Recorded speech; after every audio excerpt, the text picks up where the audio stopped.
কিন্তু আমাকে কি করতে হবে তাই বলো না, প্রশ্ন করলেন শ্রীরামকৃষ্ণ।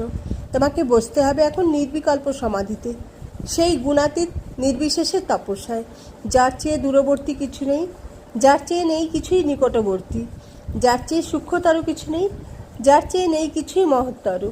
আকাশে বৃক্ষের মতো যিনি স্তব্ধভাবে বিরাজমান, যিনি এক, দেশ, কাল ও বস্তু এই ত্রিবিধ পরিচ্ছেদ শূন্য, অদ্বিতীয়, সেই অসঙ্গ পুরুষের ধ্যান করো। বলো, আমার এই ক্ষীণ প্রাণস্পন্দন তোমার মহান প্রাণের সঙ্গে যোজনা করে দাও।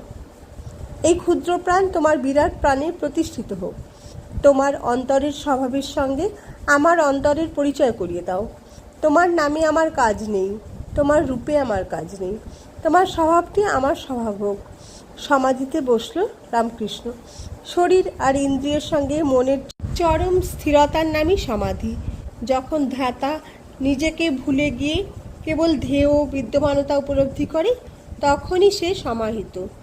কিন্তু রামকৃষ্ণ চিত্ত একেবারে স্থির করেছে কি, ধ্যান চক্ষে জগদম্বা এসে উদয় হয়েছেন।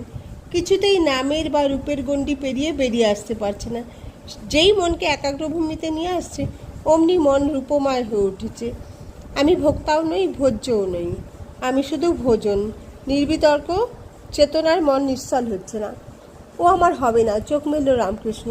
কেউ হোগানিহি, ধমকে উঠল তোতাপুরি। হতেই হবে। রূপের পদ্ম সরোবর পেরিয়ে চলে আসতে হবে অরূপের মহাসমুদ্রে। এদিক ওদিক তাকাতে লাগলো তোতা। কুটিরের বাইরে এক টুকরো ভাঙা কাঁচ চোখে পড়ল।